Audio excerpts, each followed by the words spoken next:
광주 전남권이었습니다. 정부 차원의 5.18 진상규명 조사가 이루어지고 있습니다. 여기서 범죄 혐의가 나오면 검찰이 수사를 하도록 법에 명시되어 있습니다. 하지만 검찰 수사권이 축소되면서 진상규명을 위한 수사에 구멍이 생겼습니다. 손준수 기자의 단독 보도입니다.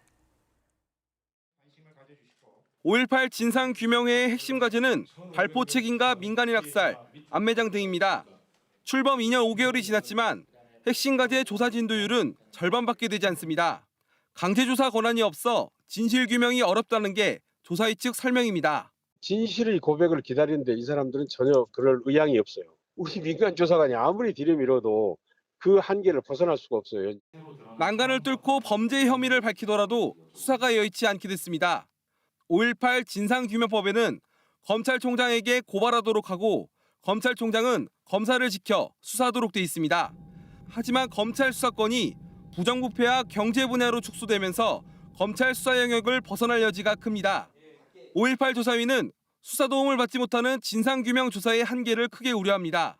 조사 중 또는 조사 결과가 중요한 진실이 가려져 있다고 한다면 우리가 고발을 할 수 있도록 되어 있는데 이 고발권 자체가 유명무실화됐잖아요, 지금. 검찰 수사권 축소 법안 통과를 주도한 민주당은 법안의 미비점을 알고 있다며 보완책을 내놓겠다는 입장입니다. 이런 상황에서도 별다른 충돌 없이 될 수 있는 방법은 없는 건지, 그것이 아니다면 하루라도 빨리 진상규명을 위한 특별법 개정이 들어가야 되지 않는가라고 생각합니다. 검찰 수사권 축소의 여파가 갈 길 바쁜 5.18 진상규명의 걸림돌이 되고 있습니다. KBS 뉴스 손준수입니다. 5.18 학살 책임자들에 대한 사죄와 책임, 기획보도 세 번째 순서입니다. 5.18 책임자들은 사과 없이 생을 마감하고 있고 남은 자들은 침묵과 회피로 일관하는 것이 5.18의 현 주소입니다. 이 중 신군부 인사로는 드물게 5.18 진상규명조사위원회 전문위원으로 활동하면서 진상규명에 협조하는 인물이 김충립 씨입니다. 신군부가 사과할 마지막 기회라는 김충립 씨를 만나 얘기를 들어봤습니다. 김정대 기자입니다. 김충립 씨는 1980년 5월 광주에 투입된 공수부대 총지휘관이었던 정호용 특전사령관을 보좌했습니다. 김 씨는 정호용 씨와 함께 2013년부터 신군부 책임자들을 만나며 5.18과의 화해를 요청했다고 말합니다. 5.18 단체에는 화해에 응해줄 것을 부탁했습니다. 전두환 씨한테 그때 김일한테 당신 와라. 그리고 당신 군인이니까 계란 맞을 정도는 가고요. 그 결과 2016년에 전두환 씨의 사과 결심과 화해 요청서를 받아냈지만 민정기 전 비서관 등 측근들의 방해로 무산됐다는 게 김 씨 주장입니다. 민정기가 하는 말이 저는 죽어도 사과 화해 못합니다. 역사의 심판을 받으면 우리는 영웅이고 의인이요. 그런데 역사적 심판을 앞으로 두고 있는데 민정기 씨는 당시 모임이 공식적인 입장 표명 자리가 아니었다며 의미를 일축했습니다. 이런 와중에 전두환과 노태우 씨가 사망하면서 화해 의사가 있었던 정호용 씨마저 돌아섰다는 게 김충립 씨 주장입니다. 노태우가 사망하고 또 그리고 전두환 씨는 정호용 씨 미국 간 다음에 사망했어. 그러니까 하여튼 정호용 씨가 의혹을 잃기 시작하더라고. 김 씨는 더는 시간이 없다며 50 인사들의 사과를 촉구합니다. 특히 전두환 씨가 사과 의사를 밝혔을 때 옆에 있었던 이순자 씨가 입장을 내야 한다고 말합니다. 그분은 결단을 내야 돼. 화합행위나 민정이 얘기지 아니하고 자식들을 위하여. 5.18 진상규명조사위는 지난달 김 씨의 요청에 따라 이순자 씨 등에게 희생자들에 대한 사과를 촉구하는 서한을 보냈지만 답변을 받지 못했습니다. KBS 뉴스 김정대입니다.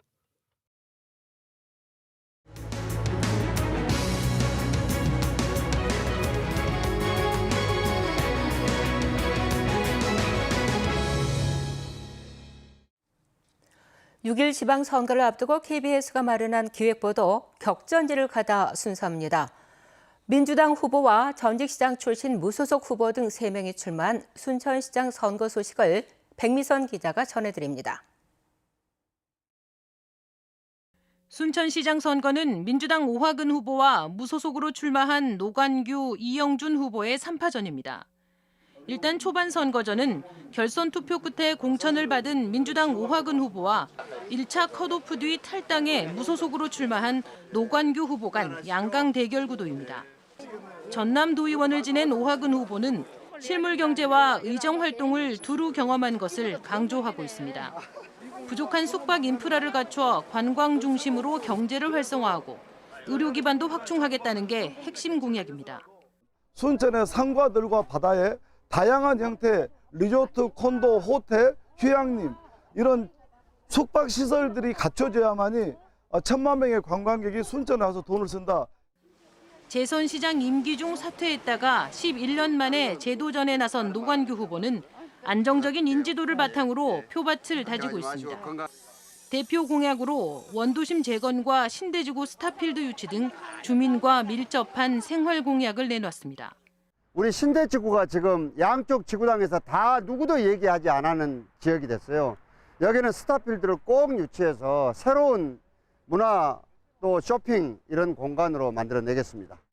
무소속 이영준 후보는 주민자치회 등 오랜 풀뿌리 자치활동 경험을 살려 맞춤형 행정 서비스를 제공하겠다고 말합니다. 순천 시내와 동천을 한눈에 볼 수 있는 죽도봉 전망대 구축이 대표 공약입니다. 동천을 낀 죽도봉에 스카이타워를 조성하려고 합니다. 지금. 거리를 연결해서 옥천 쪽으로 올라가서 한옥마을, 좌우로 한옥마을을 조성을 생각하고 있습니다. 지금. 인구 28만으로 전남을 넘어 호남 3대 도시로 비약 중인 순천시. 유권자 표심을 잡기 위한 민주당 후보와 무소속 후보 간 경쟁이 치열합니다. KBS 뉴스 백미선입니다. 6일 지방선거 선거운동이 오늘부터 시작되면서 각 정당과 후보들은 13일 동안 유권자의 표심을 잡기 위한 열전에 돌입합니다.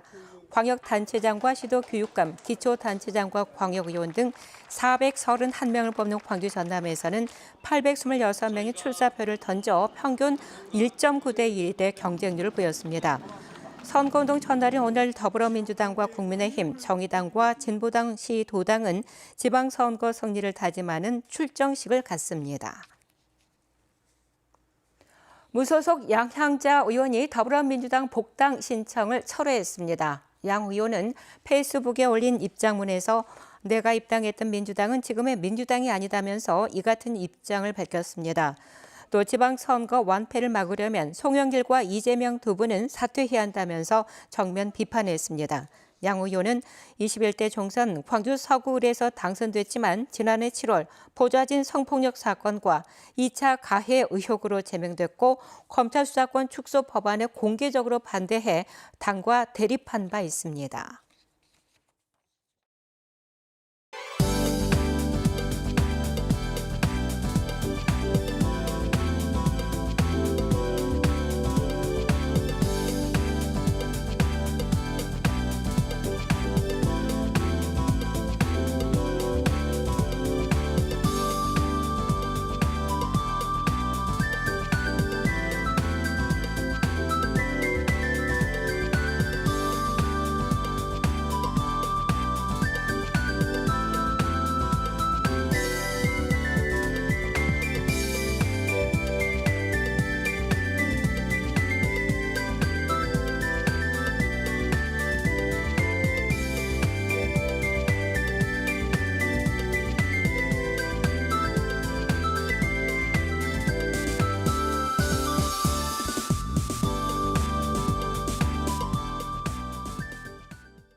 이번 주 때이른 더위가 기승입니다. 오늘도 한낮 기온은 광주가 27도 등 예년 이맘때보다 1에서 4도가량 웃돌아 다소 덥겠는데요. 다만 일교차가 크게 벌어지고 있기 때문에 아침 저녁으로는 겉옷 꼭 챙겨 입으셔야겠고요. 오늘 미세먼지 농도는 보통 수준으로 공기질 무난하겠습니다. 오늘 구름이 다소 많이 끼면서 햇볕은 어제에 비해 가려지겠지만 대기는 여전히 건조하겠습니다. 광주와 전남의 5개 시군에는 건조주의보 발효 중인데요. 바람도 약간 강하게 불고 있는 만큼 산불 등 화재 예방에 각별히 주의하셔야겠습니다. 다음은 자세한 지역별 날씨입니다. 오늘 아침 기온 어제와 비슷하거나 1, 2도가량 높게 시작하고 있고요. 낮 최고 기온은 담양 28도로 덥겠습니다. 야수의 낮 최고 기온 24도, 곡성과 구례 28도로 어제와 비슷하겠습니다. 목포의 한낮 기온 24도, 영암 27도, 장흥 28도까지 오르겠고요. 신안을 비롯한 도서 지역은 22도에서 24도가 예상됩니다. 바다의 물결은 전해상에서 비교적 잔잔하겠습니다. 내일도 낮 동안 기온이 크게 오르면서 대기가 불안정해지겠는데요. 오후에 광주와 전남 내륙 지역은 5mm 미만의 소나기가 내리겠습니다. 날씨였습니다. 어제 광주 전남의 코로나19 신규 확진자는 전날보다 조금 줄어든 1,859명으로 집계됐습니다. 광주에서는 818명이, 전남에서는 1,041명이 확진 판정을 받은 것으로 나타났습니다. 광주에서는 코로나19로 인한 사망자가 발생하지 않았고 전남에서는 1명이 숨진 것으로 집계됐습니다.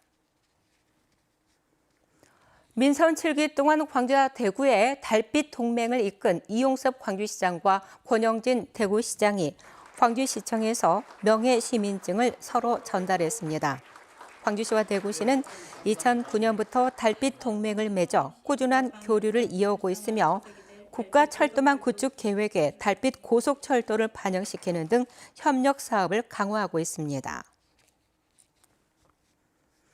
어제 오후 1시 10분쯤 여수시 낙포동 국가산단 내 한 유연탄 저장고에서 불이 나서 1시간 20분 만에 진화됐습니다.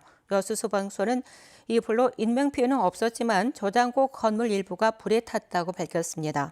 소방당국은 유연탄 자연 발화로 화재가 난 것으로 보고 정확한 화재 경위를 조사하고 있습니다. 전라남도가 가정폭력 가해자 교정치료 의료비 지원 대상을 기존 중위소득 65% 이하 가구에서 120% 이하 가구로 확대합니다. 지원 대상은 전남의 주민등록을 두고 실제 거주하는 가정폭력 행위자이고 알코올 중독 등 입원 치료가 필요하다고 판단될 경우 진찰료 등 본인 부담금을 연 300만 원까지 지원합니다. 전남도가 2020년 전국 최초로 도입한 이 사업은 가정폭력 가해자에게 교정치료 입원비를 지원해서 가정폭력 재발을 방지하고 건강한 가정회복을 목적으로 하고 있습니다. 목요일 아침에 함께한 KBS 뉴스를 마칩니다. 감사합니다.